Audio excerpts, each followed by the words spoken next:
Hi friends, ಎಲ್ಲರಿಗೂ ನಮಸ್ಕಾರ. ಮತ್ತು ನನ್ನ ಯೂಟ್ಯೂಬ್ ಚಾನಲ್ಗೆ ಸ್ವಾಗತ. ನಾನು ನಿಮ್ಮ ಧನು.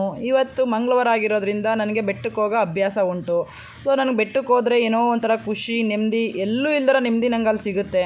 ನಂದೇನೇ ಒಂದು ಖುಷಿ, ದುಃಖ ಯಾವುದೇ ಒಂದು ಇದು ನಾನು ಅಮ್ಮನ ಹತ್ರನೇ ಹೋಗಿ ಶೇರ್ ಮಾಡೋದು. ನಂಗೆ ಅಮ್ಮ ಒಂದು ತಕ್ಕ ಪರಿಹಾರ ಕೊಡ್ತಾಳೆ. ಆ ಖುಷಿಯಿಂದ ಇವತ್ತೇನು ಖುಷಿ ಬೇಜಾರು ಅಂತ ಏನಿಲ್ಲ, ಬಟ್ ಮಂಗಳವಾರ ಆಗಿರೋದ್ರಿಂದ ನನಗೆ ಹೋಗ್ಬೇಕು ಅನ್ನಿಸ್ತು. ಹೋಗಿರಲಿಲ್ಲ ಒಂದು 3-4 ವಾರದಿಂದ. ನಾನು ಹೋಗ್ತಾ ಇದ್ದೀನಿ.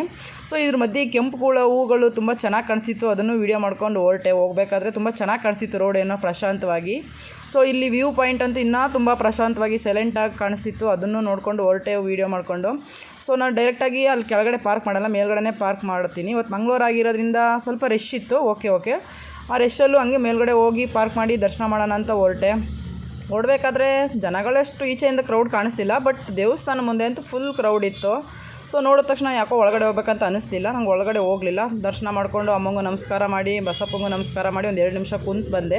ಬಟ್ ಯಾಕೋ ನಂಗೆ ಇವತ್ತಲ್ಲಿ ಸಮಾಧಾನ ಅಂತೂ ಕಾಣಿಸ್ಲಿಲ್ಲ. ಸರಿ ಅಂದಿವೆ ಹೋಗ್ತಾ ಹಂಗೆ ಅಮ್ಮನ ಪಾದ ಹತ್ರ ಹೋಗಿ ನಮಸ್ಕಾರ ಹಾಕಿ ಹೋಗೋಣ ಅಂತೇಳಿ ಅಮ್ಮಂಗೂ ಕರ್ಪೂರ ಹಚ್ಚಿ ನಮಸ್ಕಾರ ಆಗ್ತಿದ್ದೆ.